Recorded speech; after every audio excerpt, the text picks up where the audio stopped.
Hello world, it's your favorite reviewer, Shyndoway, back at it again with another movie review for you. Today, we are reviewing Last Flag Flying. I don't have too many clothes with the American flag on it. Doesn't make me un-American. It makes me more American, because that's against the Constitution. If you like the review, don't forget to like.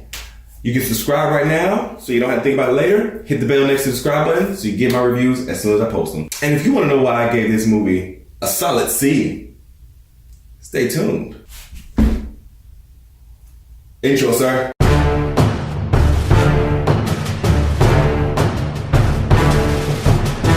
911 calls don't count against your minutes either.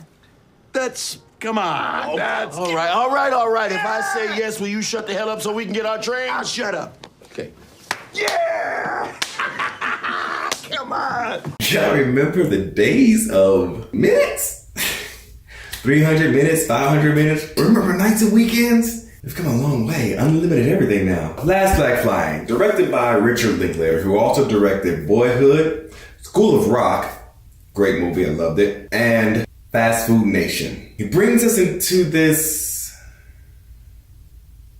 comedy that follows three retired Vietnam vets, damn commies, who are traveling together to bury one of the veterans' sons, who was a Marine. This is actually a sequel to a 1973 film starring Jack Nicholson called The Last Detail. So the movie runs 2 hours and 4 minutes long. I was bored about 80, 85, maybe 90% movie, maybe even more. Because the movie plays out more like a novel on screen than a movie made to entertain. Now, Bryan Cranston as Sal Lincoln was okay. As for his comedy, most of it seemed forced and weird to really drive home the fact that Sal doesn't give a damn about much of anything. And never really has.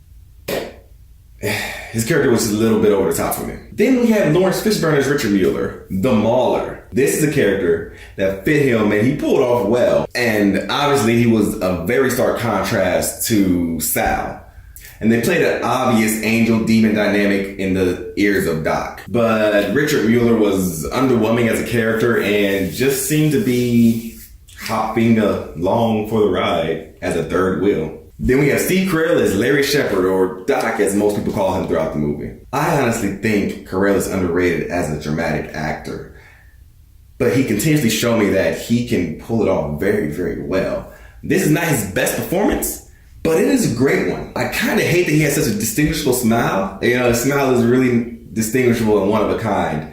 Because it always brings you back to the Michael Scott character or the Britt Tamerlan character. But in this movie, he doesn't use his smile as a punchline to a joke like he does with those characters.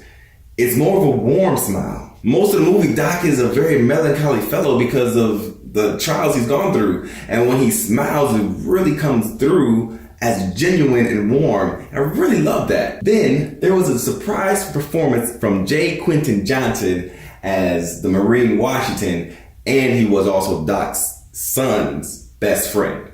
I generally loved every scene he was in, and it all just seemed so natural, and he really fit the role and owned his lines. The first time we met him was when he really got to shine, because he had this monologue, and it had such a natural delivery and cadence to it that he had me believe that he had lived through this in real life. The only thing that kept bothering me about Washington was how he had this notch cut out of his hair on the side of his head.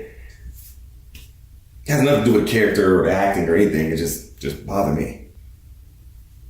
And now you can't unsee it. I wouldn't call this movie a comedy. It does have its comedic moments sprinkled in here and there, but it really focuses heavily on remorse and regret, how one decision can change your life. Are the memories of a hero better than the reality of a lie? Does the government really appreciate its soldiers as much as the soldiers love the country? And is it all worth it? The wars, the deaths, the pain, the sorrow, the mistakes. Is it all worth it?